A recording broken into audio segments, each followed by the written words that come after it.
1980களில் US கவர்மெண்ட்டுக்கிட்ட இருந்து ஒரு மிகப்பெரிய ரேடியோ அனௌன்ஸ்மெண்ட் வந்தது. நம்மளுடைய சோலார் சிஸ்டம் ஒரு எலக்ட்ரோ மேக்னெட்டிக் க்ளவுடில் மோத போகுது அப்படின்றது தான் அந்த தலைப்பு. இதை பற்றின இம்பார்ட்டன்ட் டேட்டாஸ் எல்லாமே மறைக்கப்பட்டது. இந்த உலகத்தில் இருக்கிற எல்லா ப்ராக்ரஸுமே இந்த உலகம் அழிய போகுது அப்படின்னும் கடவுள் வரப்போறாரு அப்படின்னு தான் சொல்லப்படுது. நம்மளோட சோலார் சிஸ்டம் இந்த எலக்ட்ரோ மேக்னெட்டிக் க்ளவுடில் மோத போகிறதுக்கும் இறைவன் வரப்போகிறதுக்கும் என்ன சம்மந்தம்? இதுக்கு நடுவில் ஏலியன்ஸ்னு சொல்கிற ஹையர் டைமென்ஷன் பீயிங்க்கு இந்த இடத்துல என்ன பங்கு இருக்குது? அவங்க இதில் இன்டர்ஃபியர் ஆக போகிறாங்க. ஸ்பிரிச்சுவாலிட்டியில் இருந்தாலும் சரி, இல்லை சயின்ஸ் பக்கம் இருக்கிறவங்களா இருந்தாலும் சரி, ரெண்டுமே ஒன்றா ஆக போகுது. ஸ்பிரிச்சுவலில் இருக்கிறவங்க இது வரைக்கும் ட்ரெடிஷ்னல் வேலை தான் நீங்கள் ஆன்மீகத்தை கற்றுட்டு இருப்பீங்க. அதே மாதிரி சயின்ஸில் இருக்கிறவங்க கடவுளை நிராகரிப்பு பண்ணுறதுக்கும் நிறையவே வாய்ப்பு இருக்குது. செஷனுக்குள்ளே போகிறதுக்கு முன்னாடி உங்களுக்கு ஒரு பேசிக்ஸ் எல்லாமே நான் கொடுக்க போகிறேன். இதை தெரிஞ்சுக்கிட்டால் மட்டும்தான் உங்களால் அந்த அசென்ஷன் ப்ராசஸ் என்னன்னு புரிஞ்சிக்க முடியும். நம்மளோட சூரிய குடும்பம் மில்கிவே கேலக்ஸி என்ற பால்வெளி மண்டலத்தில் தான் சுற்றிக்கிட்டு இருக்குது. நம்மளோட இந்த பூமி சூரிய குடும்பத்தில் எப்படி சூரியனை சுற்றுதோ அதே மாதிரி நம்ம சூரிய குடும்பம் இந்த பால்வெளி மண்டலத்தில் தான் சுற்றிக்கிட்டு இருக்குது. நம்ம மில்கிவே கேலக்சிக்கு நடுவில் ஒரு மிகப்பெரிய பிளாக் ஹோல் இருக்குது. இதை சூப்பர் மேசிவ் பிளாக் ஹோல் இல்லைனா சாஜிடாரியஸ் ஏ பிளாக் ஹோல் அப்படின்னு சொல்லுவாங்க. இதுதான் கேலக்சியோட சென்டரில் இருக்குது. நம்ம கேலக்சியில் இருக்கிற எந்த ஸ்டார் ஆனாலும் சரி, இல்லை பிளானட்ஸ் ஆனாலும் எது எடுத்துக்கிட்டாலும் இந்த கேலக்டிக் சென்டரை தான் சுற்றி வந்தாகணும். இந்த கேலக்சியோட மொத்த டயாமீட்டர் 1,00,000 லைட் இயர்ஸ். லைட்டோட வேகத்தில் நாம் ஒரு வருஷம் பயணம் பண்ணோம் அப்படின்னா எவ்வளவு தூரம் போகுதோ அந்த தூரம் தான் 1 லைட் இயர். இந்த மாதிரி நம்ம கேலக்சியோட மொத்த டிஸ்டன்ஸ் வந்து 1,00,000 லைட் இயர்ஸ். நம்ம மில்கிவே கேலக்சி மாதிரி இந்த யூனிவர்ஸில் மட்டும் 10,000 கோடி கேலக்சியில் இருந்து 2,00,000 கோடி கேலக்சி இருக்குது. இந்த மாதிரி பல கோடி யூனிவர்ஸ் இருக்குது. இதை இன்னும் எளிமையாக சொல்லணும் அப்படின்னா, நம்ம சூரியனோட ஒளிக்கதிர்கள் நம்ம பூமியை வந்தடைகிறதுக்கு 8 நிமிடங்கள் ஆகுது. நம்ம பூமியில் இருந்து ஒளியோட வேகத்தில் பயணம் பண்ணோம் அப்படின்னா வெறும் 8 நிமிஷத்தில் சூரியனை சென்று அடைஞ்சிடலாம். இவ்வளவு தூரமாக இருக்கிற சூரியனையே 8 நிமிஷத்தில் ரீச் பண்ண முடியும் அப்படின்னா இந்த மொத்த கேலக்சியோட லென்த்து வந்து 1,00,000 லைட் இயர்ஸ். அதாவது ஒளியின் வேகத்தில் 1,00,000 வருஷம் நம்ம பயணம் பண்ணால் மட்டும்தான் இந்த மொத்த கேலக்சியை நம்மளால் கடக்க முடியும். இந்த மாதிரி 2,00,000 கோடி கேலக்சிகள் சேர்ந்தது தான் ஒரு யூனிவர்ஸ்.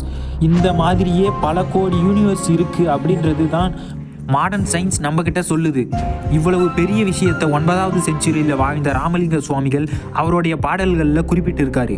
அவர் என்ன சொல்கிறாரு அப்படின்னா, ஒரு பிரம்ம அண்டங்கள் அடிமுடி பெருமையே உண்ண முடியா அப்படின்னு சொல்கிறாரு.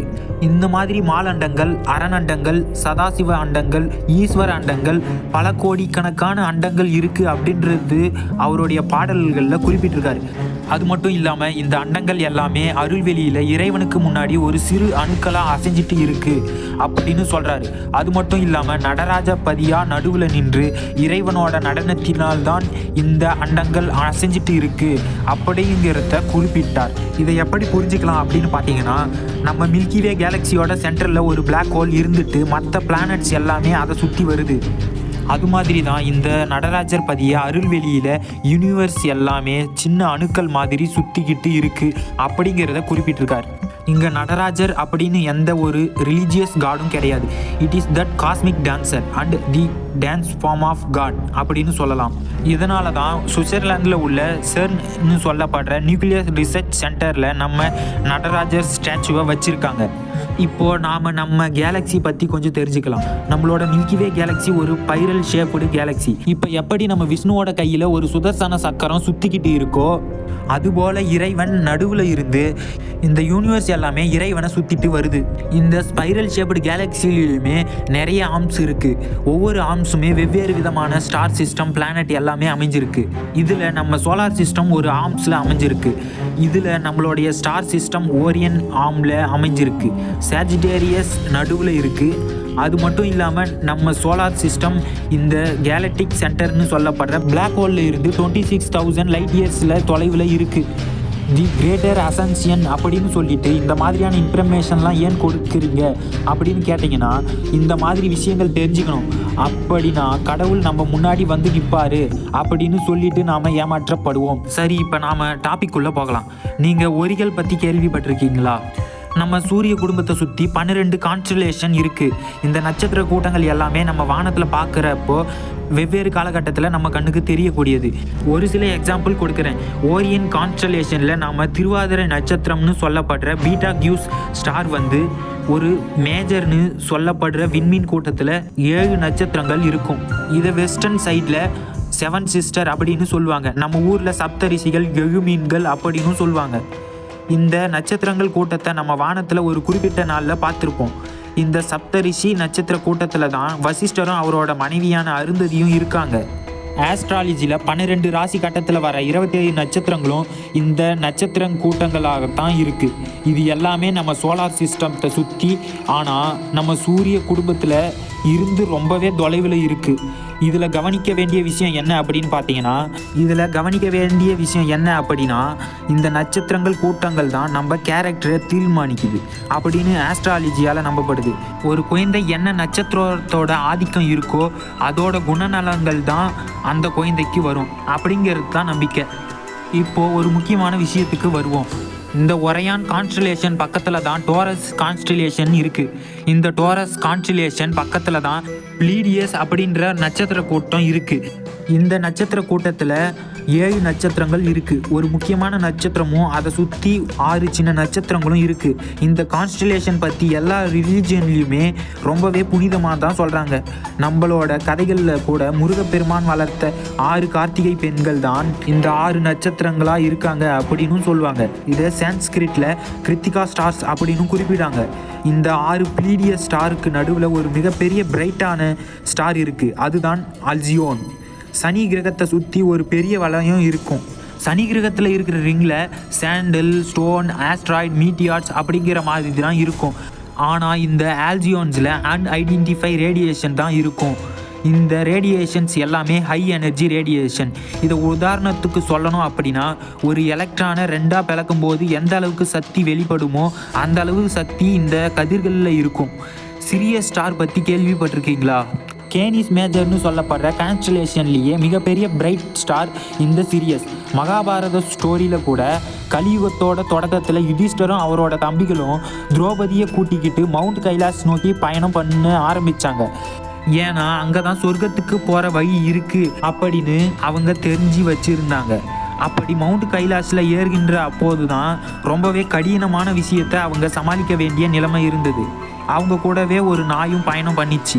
கைலாஷ் ஏறுகின்ற முயற்சியில் எல்லாருமே இறந்துட்டாங்க. யுதிஷ்டரும் அந்த நாய் மட்டும்தான் சர்வைவ் பண்ணாங்க. அந்த இடத்துல சொர்க்கத்துக்கு போகிறதுக்கான போர்ட்டலும் ஸ்பேஸ் ஷிப்பும் இருந்ததுனும் இந்த நாயும் கூட வந்தால் தான் நான் போவேன் அப்படின்னு யுதிஷ்டர் இந்திரன் கிட்ட சொன்னதாகவும் ஒரு கதை இருக்குது. அந்த நாய் வேற ஒன்றும் இல்லை, இந்த சிரியஸ் ஸ்டார் தான். அப்படி தான் வேதங்களில் சொல்லப்பட்டது. அப்படி பார்த்தா அந்த நாய் சொர்க்கத்துக்கு போனதுக்கு அப்புறம் நமக்கு ஹையர் டைமென்ஷனில் இருந்துக்கிட்டு ஸ்டார் மாதிரி கண்ணுக்கு தெரியாத இந்த சிரியஸ் ஸ்டார் நம்மளோட சன் மற்றும் சிரியஸ் ஸ்டார் கான்ஸ்டலேஷனில் இது 3மே ஒரு நேர்கோட்டில் வரத்தை தான் லைன் கேட் போர்ட்டல் அப்படின்னு சொல்லுவாங்க. இந்த நேரத்தை மிகவும் சக்தி வாய்ந்த நேரம் அப்படின்னு சொல்லுவாங்க. இது வருஷம் நடக்கக்கூடிய நிகழ்வு தான். ஆனால் 11,000 வருஷத்துக்கு ஒரு முறை நடக்க போகிற ஒரு நிகழ்வு பற்றி நான் உங்ககிட்ட சொல்ல போகிறேன். நாம் எப்படி சூரியனை சுற்றி வரமோ அதே மாதிரி தான் இந்த சென்டர் சன் அப்படின்னு சொல்லப்படுற ஒரு மிகப்பெரிய ஸ்டாரை சுற்றி வருது. அப்படி ஒரு ரவுண்டு சுற்றி வர்றதுக்கு 26,000 வருஷங்கள் ஆகும். இந்த ஆல்ஜியானே மிகப்பெரிய சன்னு தான். இதை சுற்றி தான் அந்த எலக்ட்ரோ மேக்னெட்டிக் க்ளவுடுன்னு சொல்லப்படுற அந்த ரிங்கு வந்து அமைஞ்சிருக்கு. நாம் ஒரு தடவை சுற்றி வரப்போ அந்த எலக்ட்ரோ மேக்னெட்டிக் க்ளவுடுக்குள்ளே 2 தடவை போயிட்டு வருவோம். ஒரு தடவை அதுக்குள்ளே இருக்கிறதுக்கு 2000 வருஷங்கள் ஆகும். திரும்ப அந்த ரிங்குக்குள்ளே போகிறதுக்கு நம்மளுக்கு 11,000 வருஷங்கள் வெயிட் பண்ணணும். அந்த ரிங்குக்குள்ளே இருக்கிற பீரியடை தான் எல்லா ரிலீஜன்லையுமே த லைட் பீரியட் அப்படின்னு சொல்கிறாங்க. அந்த 11,000 வருஷம் தான் த டார்க்னஸ் பீரியட் அப்படின்னு சொல்கிறாங்க. அந்த ரிங்குக்குள்ளே அப்படி என்ன தான் இருக்குது, அதுக்குள்ளே போனால் ஏன் லைட் பீரியட் அப்படின்னு சொல்கிறாங்க. ஒரு மனிதனுக்கு இல்லைனா உயிர்களுக்கு அறிவு என்ற கான்சியஸ்னஸ் சூரியன்கிட்ட இருந்து தான் கிடைக்கும். சூரியனில் பல்வேறு விதமான ஒளிக்கதிர்கள் இருக்குது. அதில் நாம் விசிபிள் லைட் ரேஞ்சுக்குள்ளே இருக்கிற ஒளிக்கதிர்களை நம்ம கண்ணில் பட்டு ரெட்டினால் பட்டு ரிஃப்ளெக்ட் ஆகிறப்ப தான் நமக்கு முன்னாடி இருக்கிற பொருள் எல்லாமே நம்ம கண்ணுக்கு தெரியுது. நமக்கு சூரியனில் இருந்து வரும் ஒளிக்கதிர்கள் ஒரு அலை வடிவத்தில் தான் தெரியும். ஆனால் உண்மையிலே அதுக்குள்ளே போட்டான் அப்படிங்கிறது ஒரு பார்ட்டிகள் இருக்குது.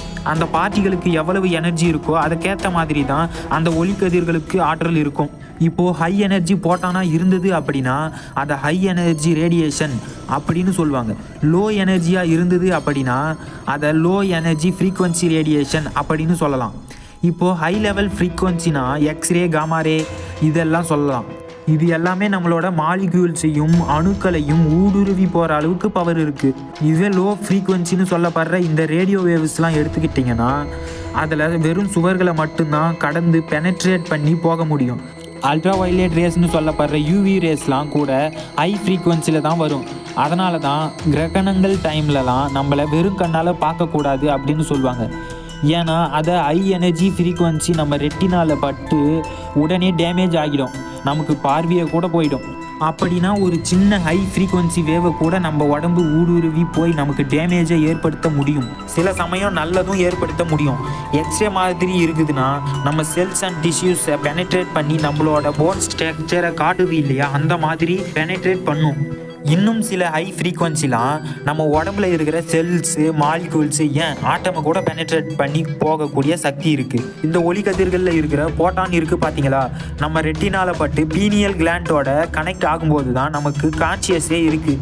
வெளிச்சத்தில் தான் நம்மளுக்கு கான்சியஸ் இருக்கும், இருளில் நமக்கு கான்சியஸ் கம்மியாக தான் இருக்கும். நம்ம உடம்புக்கு இந்த எனர்ஜியில் இருக்கிற ஃபோட்டானை அக்செப்ட் பண்ணக்கூடிய பவர் இருக்குது. அதனால் அந்த எனர்ஜி ஃபோட்டானுக்கு எந்த அளவுக்கு கான்ஷியஸ்னஸ் கொடுக்க முடியுதோ அந்த அளவுக்கு உணர்வு நிலையை தான் அது நமக்கு கொடுக்கும், அந்த அளவுக்கு அறிவைத்தான் நமக்கு கொடுக்கும். ஒருவேளை நம்மளால் ஹை ஃப்ரீக்வன்சியில் இருக்கிற ஃபோட்டானை, அதாவது ஹை எனர்ஜி ஃபோட்டானை அக்செப்ட் பண்ணிக்கிச்சு அப்படின்னா நமக்கு ஹையர் கான்ஷியஸ்னஸ் இருக்கும், ஹை எனர்ஜினஸும் இருக்கும். ஒளி இல்லாத இடத்துல தான் இருள் இருக்கும் அப்படின்னு நம்ம நினைக்கிறோம், அதுதான் நம்மளோட அறிவு. ஆனால் சித்தாந்திகள் அப்படி சொல்லலை.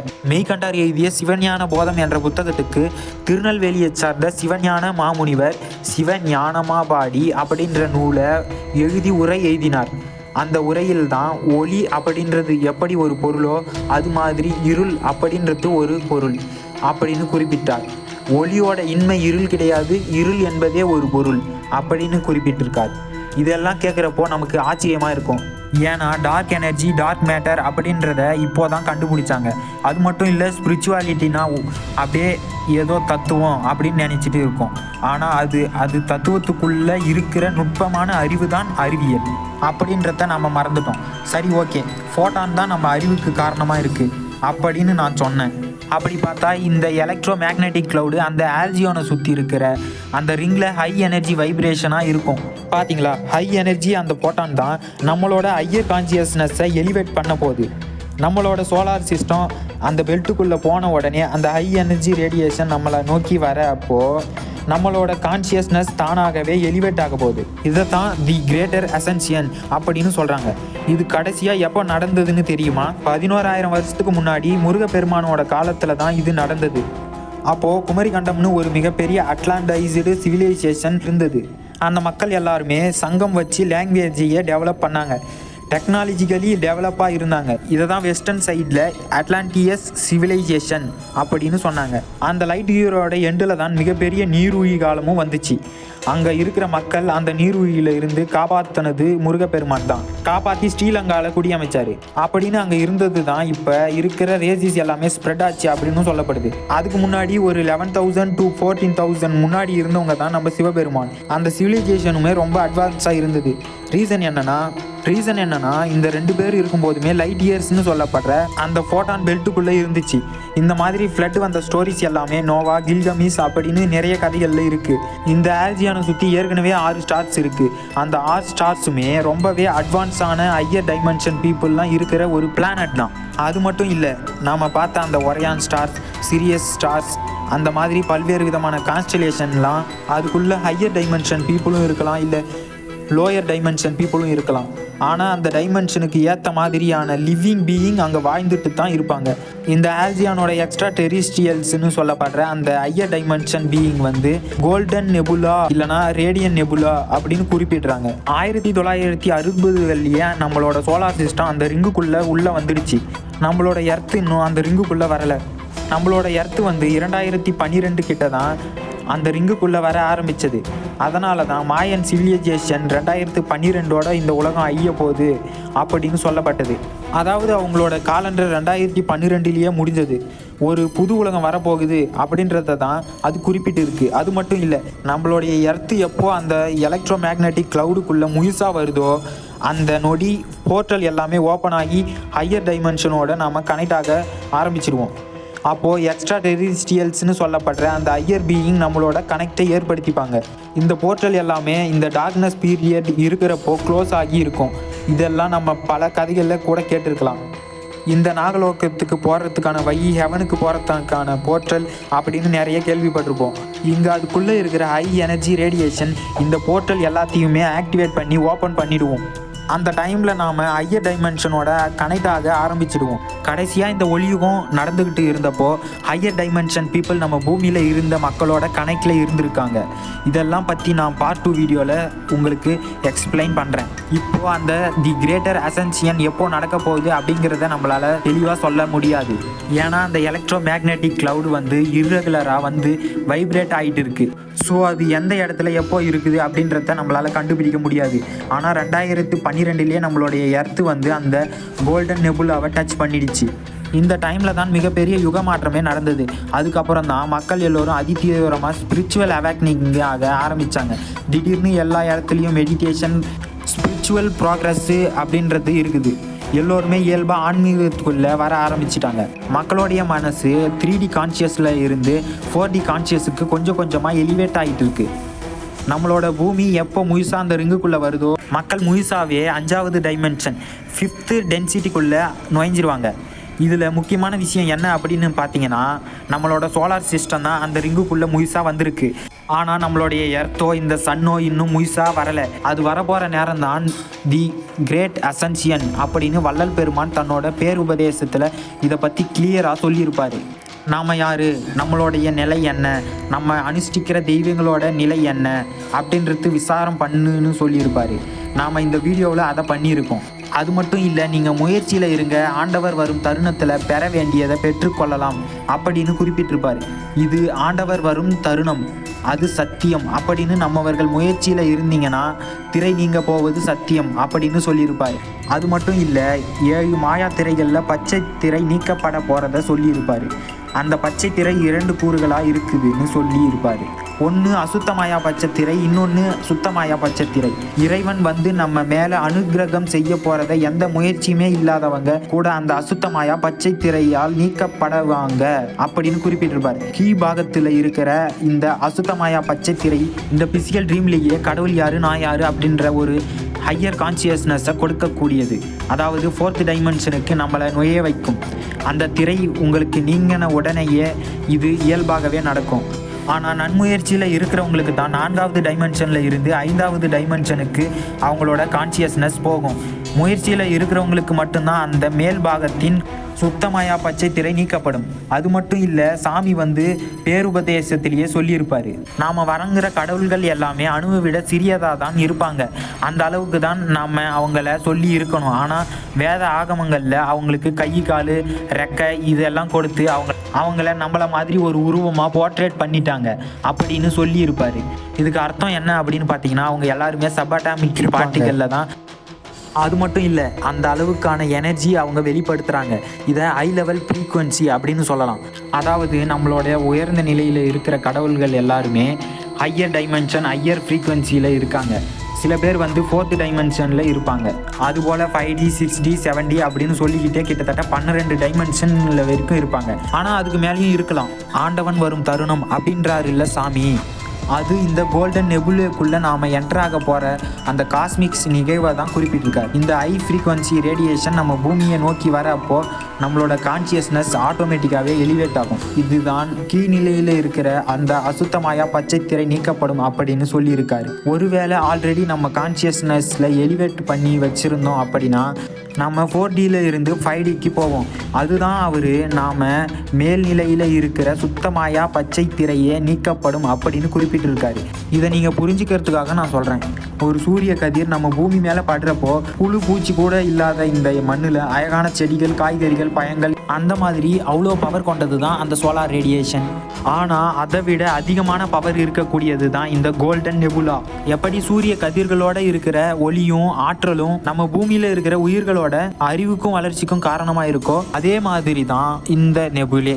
இந்த கோல்டன் நெபுலேல இருக்கிற ஆற்றல் நம்மளோட டென்சிட்டி, அதாவது முப்பரிமாணத்தில் இருக்கிற நம்மளை அடுத்த பரிணாமத்துக்கு, அடுத்த டென்சிட்டிக்கு கடத்தக்கூடிய ஆற்றல் கொண்டது தான் இது கோல்டன் நெபுலா. சயின்ஸில் எலக்ட்ரான் ஜம்பிங் அப்படின்னு சொல்லுவாங்க. ஒரு ஹை எனர்ஜி லைட்டை ஒரு எலக்ட்ரான் மேலே அடிக்கிறப்போ அந்த லைட்டோட எனர்ஜி அப்சர்வ் பண்ணி எலக்ட்ரான் அதோடைய இருப்பு நிலையிலிருந்து உயர்ந்த நிலைக்கு போயிட்டு அதுக்கப்புறம் பொறுமையாக கீழே வரும். அந்த உயர்நிலைக்கு போகிறத நம்ம அசென்ஷன் அப்படின்னு சொல்லலாம். இதில் ஒரு மிகப்பெரிய விஷயம் என்ன அப்படின்னு பார்த்தீங்கன்னா, முதல்ல நம்ம எர்த்து இந்த கோல்டன் நெபுலேக்குள்ளே போதா இல்லை சூரியன் இந்த கோல்டன் நெபுலேக்குள்ளே போதா அப்படின்றது தான் மிகப்பெரிய ட்விஸ்ட்டு. ஏன்னா நம்ம பூமி கோல்டன் நெபுலேவை போச்சு அப்படின்னா போன அடுத்த நொடியே மிகப்பெரிய எலக்ட்ரிக் ஷாக் ஒன்று அடித்த மாதிரி நம்ம எல்லாருக்கும் இருக்கும். இதுவே சூரியன் முதல்ல போச்சு அப்படின்னா சூரியனோட கதிர்கள் எல்லாம் கொஞ்ச நாளைக்கு செயலிழந்து போயிடும். இந்த பூமி மொத்தமே ஒரு 120 மணி நேரத்துக்கிட்ட இருளாக மட்டுமே இருக்கும். இதை கிரேட்டர் டார்க்னஸ் அப்படின்னு சொல்லுவாங்க. இதை நம்ம பொறுத்துக்கிட்டு தான் ஆகணும். இது மட்டும் இல்லை, எந்த எலக்ட்ரிக் சர்க்யூட்டுமே வேலை செய்யாது. இப்போ நம்ம பூமி அந்த கோல்டன் நெபுலேக்குள்ள முதல்ல என்டர் ஆச்சு அப்படின்னா இன்டென்ஸ் அமௌண்ட் ஆஃப் லைட், அதாவது நமக்கு கண்ணுக்கு தெரியாத, பாதிக்காத அப்படி ஒரு பிரகாசமான ஒரு கோல்டன் லைட் நம்ம இது வரைக்கும் பார்த்தே இருக்கவே மாட்டோம். இதை தான் வள்ளல் பெருமான் ஆண்டவர் வரும் தருணம் அப்படின்னு குறிப்பிடுகிறார்.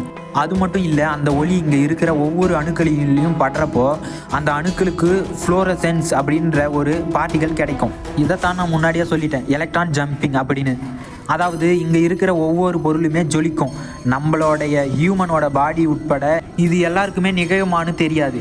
இது நிகழும் அவங்கள தான் நம்ம லைட் பாடி அப்படின்னு சொல்லுவோம். அவங்க ஆட்டோமேட்டிக்காக 5th டைமென்ஷனுக்குள்ளே போயிடுவாங்க, 5வது டென்சிட்டிக்குள்ளே போயிடுவாங்க. இந்த கோல்டன் நெபுலே உள்ள எலக்ட்ரான்களும் பாசிட்ரான்களும் அதிகமாக இருக்கும். இந்த ரெண்டுமே கொலைடு ஆகிற போது போட்டான் அப்படின்ற ஒரு பார்ட்டிகல் ப்ரொடியூஸ் ஆகும். இப்போது இந்த பாசிட்ரான் நம்ம பூமியில் இருக்கிற கரண்ட் இருக்குல்ல, கரண்ட்டு மொத்தமே எலக்ட்ரான் தான் இருக்குது. அது மேலே படுறப்போ கண்டிப்பாக எலக்ட்ரிக் ஷாக் இருக்கும். ஆனால் அந்த கோல்டன் நெபுலேக்குள்ளே இருக்கிற ஃபோட்டானால் நமக்கு நல்லது தான் நடக்கும். அந்த ஃபோட்டான் தான் நம்ம வள்ளல் பெருமான் சொன்ன இறை சக்தி. அதுதான் அந்த டிவைன் பார்ட்டிக்கல், அருட்பெருஞ்சோதி, ஆண்டவரோட உண்மை நிலை அது கிடையாது. ஆனால் அவர் இறங்கி வந்த நிலை தான் அது. இந்த நிலையே நம்மளை அடுத்த நிலைக்கு உயர்த்துறதுக்கு போதுமான ஆற்றல் வச்சிருக்கு. அதனால தான் வள்ளல் பெருமான் ஆண்டவர் உங்கள் மேலே அனுகிரகம் பண்ண போகிறாரு, சத்தியம், உங்களோட திரைகள் நீங்க போகிறது சத்தியம் அப்படின்னு குறிப்பிட்டிருக்காரு. இந்த மாதிரி பூமியோட கான்சியஸ்னஸ் அதிகப்படுத்தணும் அப்படின்றதுக்காக அருட்பெருஞ்சோதி ஆண்டவரே காஸ்மிக், அதாவது இந்த என்டையர் யூனிவர்ஸில் உருவாக்கின ஒரு சிஸ்டம் தான் இந்த கோல்டன் நெபுலே. எல்லாமே அந்தந்த காலத்துக்கு வரப்போ அந்த சோல்ஸ் இந்த பூமிக்கு அதோடைய கான்சியஸ்னஸ் அதிகப்படுத்துவதற்காக இயற்கையால் அமைக்கப்பட்ட ஒரு ப்ரோக்ராம் சிஸ்டம் தான் இந்த மொத்த பிரபஞ்சமும். இந்த டைமில் பிறப்பெடுப்பதற்காக பூமியை நோக்கி பல பில்லியன் சோல்ஸ்கள் வந்துக்கிட்டு இருக்கும். ஏன்னா இந்த மாதிரி ஒரு ஒளி யுகத்தில் பிறந்து தன்னோட கான்சியஸ்னஸை அதிகப்படுத்திக்கணும்னு எந்த சோல் தான் நினைக்காது. இந்த பெல்ட்டில் 3 ஜோன் இருக்குது. அதில் நம்ம என்ட்ரி ஆனோம் அப்படின்னா கண்டிப்பாக அந்த 5ல் இருந்து 6 நாளைக்கு தீவிரமான டார்க்னஸ் மட்டுமே நிலவிட்டு இருக்கும்.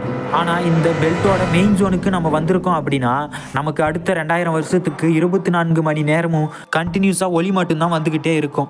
மாயனோட ப்ராக்ரஸின் படி 2012 நாம் அந்த பெல்ட் நோக்கி வந்துட்டோம். அடுத்த 10 வருஷத்துக்குள்ளேயே இந்த பூமியில் இருக்கிற அணுக்களில் இருந்து, பூமியோட மக்கள் கான்சியஸ்னஸில் இருந்து கொஞ்சம் கொஞ்சமாக மாற்றங்கள் நிகழும். நாம் கண்கூட பார்க்க முடியுது. அது மட்டும் இல்லை, அந்த கோல்டன் நெபுலேக்குள்ளே இருக்கிறப்போ ஃபோட்டானோட எனர்ஜி நம்ம மேலே படுறப்போ நம்மளுடைய அணுக்களில் இருந்து மாற்றங்கள், நம்மளோட நிழல்கள் கூட இந்த பூமியில் படாது. இது வள்ளல் பெருமானோட கதையிலேயே கேள்விப்பட்டிருப்போம். அவருடைய நிழல் இந்த பூமியில் விழாது அப்படின்னு. அதே மாதிரி தான் நமக்கு நம்மளோட உடம்புல இருக்கிற அணுக்கள் பௌதீக அணுக்களாக இருக்கும். பிசிக்கல் ஆட்டம் இந்த மாதிரி ஹை எனர்ஜி ரேடியேஷன் நம்மளால் அனலைஸ் பண்ணுறப்போ நம்மளோட பாடி வேறு ஒரு டைமென்ஷனுக்கு ஷிஃப்ட் ஆகுது. அப்போது தான் நம்மளுடைய பாடி ஒளி உடலாக மாறுது. அப்போது நம்ம உடம்புல இருக்கிற அந்த ஷேடோஸ் நம்ம தரையில் விழாது. இதோட உண்மைத்தன்மையை இன்னும் உங்களுக்கு கடத்தணும்னு நினைக்கிறேன். இப்போ நம்ம ஃபோன் பேசுகிறோம் இல்லை, நம்மளுடைய வாய்ஸோ இல்லை எண்ணங்களோ எங்கேயோ இருக்கிறவங்களுக்கு, எத்தனை கிலோமீட்டர் தாண்டியும் இருக்கிறவங்களுக்கும் நம்மளால் கடத்த முடியுது. இதுக்கெல்லாம் காரணம் அந்த அலைகளோட எனர்ஜி தான். இந்த ஃபோட்டானில் இருக்கிற எனர்ஜி நமக்கு நிறைய இன்ஃபர்மேஷன் டிரான்ஸ்மிட் பண்ணக்கூடிய சக்தி வாய்ந்தது. இது எல்லாமே உயர்நிலை அதிர்வலைகளை கொண்டது. இப்போ நாமளே லோ ஃப்ரீக்வன்சி எமிட் பண்ணோம் அப்படின்னா அந்த அதிர்வலைகளோட நம்மளால சிங்கர்னைஸ் ஆக முடியாது. அப்போ நாம தேர்ட் டைமென்ஷன்லயே மாட்டிப்போம். ஆனா அந்த ஹையர் கான்சியஸ் நன்முயற்சியில இருக்கிறவங்க அப்படின்னு வள்ளலார் சொல்லியிருப்பார் இல்ல, அந்த மாதிரி நன்முயற்சியில இருந்த ஹையர் வைப்ரேஷனுக்கு நம்மளும் போவோம். அதோட வைப்ரேஷனோட நம்மளால சிங்கர்னைஸ் ஆக முடியும். நமக்கு ஹையர் கான்சியஸ்னஸுக்கு போக முடியும். இந்த கோல்டன் நெபுலாக்குள்ள இருக்கிற எனர்ஜி எல்லாமே கம்பேஷன் அண்ட் லவ்வால ஆகப்பட்டு இருக்கும். ஸோ இந்த எனர்ஜியை நம்ம யூட்டிலைஸ் பண்றதும் பண்ணாததும் நம்மளுடைய விருப்பத்துக்கு உட்பட்டது. ஒரு கிளாஸ்ல ஒரு பையன் நல்லா படிக்கிறதும் படிக்காததும் அவனுடைய விருப்பத்துக்கு உட்பட்டது. அது போலதான் வள்ளல் பெருமான் இதனை வெளிப்படுத்த சொன்னது. அதனால தான் நான் இதை உங்ககிட்ட ஷேர் பண்றேன். அவரோட ப்ராஃபிட் எல்லாமே அத்தனையும் சத்தியமான வார்த்தைகள் அப்படின்னு எல்லாருக்குமே தெரியும். நன்முயற்சியில இருக்கிறது அப்படின்றது ஜீவகாருண்ய ஒழுக்கம் மாதிரி ஹையர் வைப்ரேஷன், அந்த மாதிரி கம்பஷன் லவ் ஜீவகாருண்யம் நம்ம இருக்கிறப்போ நாம ஹையர் வைப்ரேஷன்ல இருப்போம். அப்போ அந்த கோல்டன் நெபுலாக்குள்ள இருக்கிற ஹையர் எனர்ஜி வைப்ரேஷனோட நாம கனெக்ட் ஆகி ஆட்டோமேட்டிக்காக நமக்குள்ள அந்த மாற்றங்கள் நிகழும். இதுதான் ஆண்டவர் நமக்குள்ளே இறங்கி நம்மளை மாற்றிடுவார் அப்படின்னு வள்ளல் பெருமான் சொன்னது. அந்த தருணம் இதுதான். ஒருவேளை வள்ளல் பெருமான் சொன்ன மாதிரி நன்முயற்சியில் இல்லைன்னா என்ன நடக்கும்? நம்ம உடம்புக்குள்ள தேவையில்லாத டாக்ஸிஸ், மெட்டல்ஸ், இந்த மாதிரி நிறைய விஷயங்கள் இருக்கும். உதாரணத்துக்கு நம்ம பேஸ்ட்லாம் போட்டு பல்லு விளக்குறோம் இல்லை, அப்படி பல்லு விளக்குறப்போ தேவையில்லாமல் ஃப்ளூரைட் கண்டென்ட் வந்து நம்ம பாடியில் இருக்கும். இந்த மாதிரி ஹை எனர்ஜி வைப்ரேஷன் நம்ம பாடியில் படுறப்போ இந்த மெட்டல்ஸ் கூடலாம் ரியாக்ட் ஆகுறப்போ அது வேறு மாதிரி அயனைஸ் ஆகிடும். அண்ட் நம்மளால் அந்த ஹை எனர்ஜியாக நம்மளால் மாற முடியாது. ஸோ புரிஞ்சுக்குங்க, வள்ளல் பெருமான் நன்முயற்சியில் இருங்க அப்படின்னு சொல்கிறது எவ்வளோ அவசியம். நம்ம மன ரீதியாக உயர்ந்த எண்ணங்களை வெளிப்படுத்தி உயர்ந்த அதிர்வலைகளை வெளிப்படுத்தணும். இது ஒன்று. ரெண்டாவது பார்த்தீங்கன்னா, நம்ம இந்திரியங்கள்னு சொல்லுவாங்கல்ல, நம்ம இந்திரியங்கள் நாம் சுத்தப்படுத்தி வச்சுக்கணும். இதெல்லாம் தான் ரொம்பவே முக்கியமான விஷயம். இதை பண்ணுறப்போ ஆட்டோமேட்டிக்காக நம்ம அந்த உயர்ந்த நிலை அதிர்வலைகளோட நாம் ஒன்றிணைந்து நமக்கு தேவையான அந்த உயர்நிலைக்கு நாம் சத்தியமாக போயிடுவோம். இந்த டிரான்ஸ்மிஷன் எல்லாமே ஏற்கனவே பூமியில் நடக்க ஆரம்பிச்சிடுச்சு. எர்த்தோட மேக்னெட்டிவ் போல் நார்த் போலில் இருந்து நார்த் வெஸ்ட் நோக்கி ஷிஃப்ட் ஆகிட்டு இருக்குது. அதே மாதிரி தான் சவுத் போலில் இன்ஸ்பெக்ட் எர்த்துக்குள்ளே இருக்கிற அந்த கோர் இருக்கு இல்லையா, அதோடைய ரொட்டேஷன் 2007 கிட்ட ஸ்டாப் பண்ணிட்டு அது திரும்ப ரொட்டேஷன் ரிவர்ஸ் பண்ணியிருக்கு. இதை வந்து பேக் ட்ராக்கிங் அப்படின்னு சொல்லுவாங்க. அது மட்டும் இல்லாமல் நார்த்தன் லைட்ஸ் கேள்விப்பட்டிருக்கீங்களா? நார்த் போல் கிட்ட அரோரா பொராலிஸ் அப்படின்னு ஒரு பினாமினல் நடக்கும். அது என்னென்ன சோலார் ரேடியேஷன் அங்கே இருக்கிற அட்மாஸ்பியர் கூட இதோடு இன்ட்ராக்ட் பண்ணுறப்போ விதவிதமான கலர் தெரியும். யூஸ்வலி க்ரீனு, பிங்க்கு, எல்லோ அந்த மாதிரியான லைட்ஸ் தான் தெரியும். ஆனால் இப்போ ரீசெண்ட் டைமில் இண்டிகோ கலரில் தெரிஞ்சிச்சு. இதுக்கு அர்த்தம் என்ன அப்படின்னா, இண்டிகோ கலருக்கு ஃப்ரீக்வன்சி ஜாஸ்தி, க்ரீனுக்கு ஃப்ரீக்வன்சி கம்மி. ஸோ கம்மியான ஃப்ரீக்வன்சியில் இருந்து ஹையர் ஃப்ரீக்வன்சிக்கு நம்ம போயிட்டு இருக்கோம். அது மட்டும் இல்லாமல் இப்போ இந்த உலகத்தில் நடக்கிற நிறைய கிளைமேட் சேஞ்சு இதெல்லாம் குளோபல் வார்மிங் அப்படின்னு சொல்லுவாங்க. ஆனால் இது கிடையாது. அது மட்டும் இல்லை, ஓசோனில் இருக்கிற ஹோல் இதெல்லாம் எர்த்து கோல்டு நெபுலாக்குள்ளே போயிட்டு இருக்குது அப்படின்றதுக்கு அர்த்தம். ஏன்னா அதோட ரேடியேஷன்ஸ் வந்து பெனட்ரேட் ஆகி ஓசோன்லேயே பெனட்ரேட் ஆகி உள்ளே வர ஆரம்பிச்சிச்சு. ஸோ இதெல்லாம் அதோட சிம்டம்ஸ். அது மட்டும் கிடையாது, நமக்குள்ளே நிறைய சேஞ்சஸ் நடந்திருக்கு. நம்மளோட மைண்டு வந்து கொஞ்சம் ஸ்பிரிச்சுவாலிட்டி அண்டு ஸ்பிரிச்சுவல் அவேக்னிங் நோக்கி போயிருக்கு. அதாவது இந்த மெட்டீரியல் உலகத்தில் நிறைய சம்பாதிக்கணும் அப்படிங்கிற இந்த பர்பஸ் எல்லாமே போய் இப்போது நம்ம ஸ்பிரிச்சுவலி வந்து ஹையர் ஸ்டேட்டுக்கு போகணும், ஸோ ஹையர் ஃப்ரீக்வன்சியில் இருக்கணும் அப்படின்னு நினைக்கிறோம். அது மட்டும் இல்லாமல் இன்றைக்கி மாடர்ன் சயின்டிஸ்ட்லாம் கேட்டிங்க அப்படின்னா நம்மளுடைய எர்த் வந்து இந்த ப்ரீடியஸில் இருந்து விலகி போயிட்டு இருக்குது அப்படின்னு ஒரு இன்ஃபர்மேஷனை மட்டும்தான் ஸ்ப்ரெட் பண்ணுவாங்க. இதுக்கு நிறைய ரீசன்ஸ் இருக்குது. எக்ஸாம்பிளுக்கு பீட்டல் ஜூஸ் அப்படின்ற திருவாதிரை நட்சத்திரம் இருக்குது. 4 வருஷத்துக்கு முன்னாடி இந்த நட்சத்திரம் மிக பெருசாக ஆகிட்டே இருக்குது, ரொம்ப பிரைட்டன் ஆகிட்டே இருக்குது. இப்போ அது வெடிக்க போகுது அப்படின்ற மாதிரிலாம் சொல்கிறாங்க. ஆனால் கொஞ்ச நாளுக்கு அப்புறம் ஆக்சுவலி அது அந்த மாதிரி எதுவும் வெடிக்கலை, அது வெடிக்காது, மறுபடியும் இயல்பு நிலைக்கு மாறிடுச்சு அப்படின்னு அவங்களே அவங்களுடைய ஸ்டேட்மெண்ட்டை ரெட்ரீவ் பண்ணாங்க, அதாவது ரிவர்ஸ் பண்ணிக்கிட்டாங்க. இதுக்கு ரீசன் என்னன்னு பார்த்தீங்கன்னா, மாடர்ன் சயின்ஸால் அக்யூரேட்டாக ட்ராக் பண்ண முடியாது.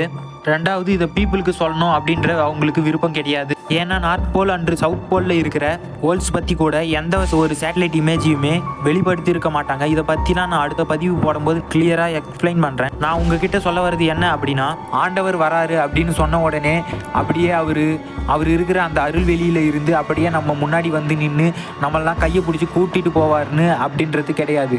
அப்படி பண்ணுவார் அப்படின்னு அவர் நினச்சிருந்தாருன்னா அவர் ஆரம்பத்திலே பண்ணியிருக்கணும். தேவையில்லாமல் இவ்வளோ பெரிய பெரிய பிரபஞ்சங்களை உருவாக்கி இந்த லைஃபுங்கிற கேமை அவர் ஏற்படுத்திக்க வேண்டிய அவசியமே இல்லை. நம்மளாம் இதில் இருந்து மேலே வரணும், நம்மளுடைய நிலையை உயர்த்திக்கணும் அப்படின்றது நினச்சி தான் அவர் இதை பண்ணியிருக்காரு. அப்படி இருக்கிறப்போ அங்கங்கே அந்தந்த பீரியடில் அதுக்கேற்ற மாதிரி இந்த பிரபந்தத்தை அமைச்சிருக்காரு. ஸோ இந்த கோல்டன் நெபுலாலாம் அதுக்காக அவர் அமைச்ச ஒரு விஷயம்தான். அதுக்குள்ளே போகிறப்போ அந்த எனர்ஜி நம்ம கான்சியஸில் எலிவேட் ஆகும் அப்படின்ற புஷ்காக தான் அந்த கோல்டன் நெபுலாவே அவர் கிரியேட் பண்ணியிருக்காரு. வெவ்வேறு எனர்ஜியில் பல விஷயங்களை இறைவன் படைச்சிருக்காரு. அதை பார்க்குற சக்தி தான் நமக்கு கிடையாது. கிழக்கு வெளுத்தது அருள்ஜோதி உதயமானது அப்படின்னு வள்ளல் பெருமானுடைய பாடல்களில் இருக்கும். ஸோ அந்த பாடலில் சொல்கிற விஷயங்கள் தான் சூரியன் உதைக்கிற கிழக்கு இருக்கு இல்லையா, அந்த சைடில் இருந்து எனாமஸ் அமௌண்ட் ஆஃப் இன்டென்சிட்டியோட அந்த ஒரு லைட் எனர்ஜி குளிர்தன்மை பொருந்திய அந்த ஒளி இங்கே இந்த உலகம் பூரா, இந்த வானம் பூரா, இந்த நட்சத்திரங்கள் எல்லாம் வானத்திலிருந்து வீழற மாதிரி தெரிய போகுது. என்னுடைய கான்சியஸ்னஸ்க்கு இதை தான் அருள்ஜோதி உதயம் அப்படின்னு வள்ளல் பெருமான் குறிப்பிடுறாரோ அப்படின்னு எனக்கு தோணுது. அது மட்டும் இல்லை, இந்த ஒளி நம்ம மேலே படுறப்போ ஏற்கனவே ஹையர் கான்சியஸ்னஸில் இருக்கிறவங்க இம்மார்டாலிட்டியை கிடைக்க பெற்றாலும் பெறுவாங்க. இதைத்தான் அவர் உலகவர் எல்லாம் வானவர் ஆகினர் அப்படின்னு வள்ளலார் சொல்லியிருக்காரு. வானவர் அப்படின்னா ஹெவன்லி பீப்புளாக நம்ம மாற போகிறோம். தேர்ட் டைமென்ஷன்ல இருந்து ஹையர் டைமென்ஷனுக்கு நம்ம மாற போகிறோம். எப்படி யுதிஷ்டன் கலியுகத்திலிருந்து தப்பிக்கிறதுக்காக மவுண்ட் கைலாஸுக்கு போய் அங்கேருந்து எப்படி ட்ராவல் பண்ணி போனாரோ போர்ட்டல் மூலியமா, நமக்கு இங்கே இருக்கிற போர்ட்டல் எல்லாமே இயல்பாகவே ஓப்பன் ஆக போகுது. இந்த ஒளி யுகத்தில் நாமளும் வானவர் ஆக போகிறோம். இதைத்தான் வள்ளல் பெருமான் அவருடைய பாடல்களில் குறிப்பிட்டிருக்காரு. ஒருவேளை அவரை மாதிரி இந்த ஒளி எதுவுமே வராமல் நாமளே நன்முயற்சியில் இருந்து ஆண்டவரை தரிசிக்கக்கூடிய வாய்ப்பும் நமக்கு இருக்குது. ஆனால் இந்த நேரம் இறைவனே நமக்காக உருவாக்கி கொடுத்துருக்கிற நேரம். அதாவது ஒரு கேட்டலிஸ்ட் மாதிரி வேலை செய்ய போகிறாரு. இந்த ஒளி நம்ம மேலே படுறப்போ அதிகப்படியான முயற்சிகள் எதுவுமே இல்லாமல் கொஞ்சம் நன்முயற்சியிலேயே நம்மளால் 5th டைமென்ஷன் வரைக்கும் போகக்கூடிய நேரம் தான் இது. இப்போது நம்மளுடைய டிஎன்ஏ டபுள் ஸ்டாண்டர்டாக தான் இருக்குது. இந்த மாதிரி வைப்ரேஷன் வரப்போ அது 12 ஸ்டாண்டர்டாக வைப்ரேஷன் ஆகியிருக்கும். அந்த அளவுக்கு நம்ம எலிவேட் ஆகிடுவோம் அப்படின்றத தான் சொல்கிறாங்க. இதெல்லாம் பற்றி நான் பார்ட் 2 வீடியோவில் கிளியராக சொல்கிறேன். நல்லதுன்னு ஒரு விஷயங்கள் நடந்தால் அதில் கெட்டது விஷயங்களும் நடக்கும், அழிவுக்கான விஷயங்களும் நடக்கும். இப்போ நம்ம குமரிக்கண்டம் பார்த்துருப்போம். முதல் மனுஷன் தோன்றின இடம் அந்த குமரிக்கண்டம். அவங்க எல்லாருமே இன்டலெக்டாக இருந்தாங்க. அவங்க எல்லாருமே 4D 5D பீயிங்ஸாக இருந்தாங்க, ஹைடெக்காக இருந்தாங்க. ஆனால் கடைசியில் நீருவி வந்தது. கரெக்டாக இந்த உலகத்தில் எவ்வளோ இடம் இருந்தும் அந்த ஈக்குவேட்டார் பகுதியில் இருக்கிற அந்த ஒளியுகத்தில் இந்த மக்கள் வாழ்ந்தாங்க அப்படின்னு யோசிச்சுக்கிறீங்களா? அதே மாதிரி இப்போ ஒளியுகம் திரும்பவும் வரப்போகுது அப்படின்னா இந்த உலகத்தில் எந்த மாதிரியான மாற்றங்கள் நிகழ போகுது, ஐஸ் ஏஜுக்கான காரணம் என்ன, நாம் இதிலிருந்து தப்பிக்க என்னெல்லாம் பண்ணணும் அப்படின்ற எல்லா விஷயத்துமே நான் பார்ட் 2 வீடியோவில் சொல்கிறேன். ரொம்பவே டீட்டெயில்டாக நான் அடுத்த வீடியோவில் சொல்கிறேன். இந்த உலகத்தில் எல்லாமே ஒரு பேலன்ஸ் தான். ஸோ நம்மளோட டீம் இதுக்காக 4 மந்த்து கிட்ட வயிற்சி இந்த மாதிரியான விஷயத்தை பீப்புளுக்கு கொண்டு போய் சேர்க்கணும் அப்படின்னு ட்ரை பண்ணியிருக்காங்க. ஸோ அவங்களோட ரிசர்ச்சுக்கு நீங்கள் ஏதாவது சப்போர்ட் பண்ணணும் இல்லை கான்ட்ரிபியூட் பண்ணணும் அப்படின்னு நினச்சிங்கன்னா நீங்கள் பண்ணணும்.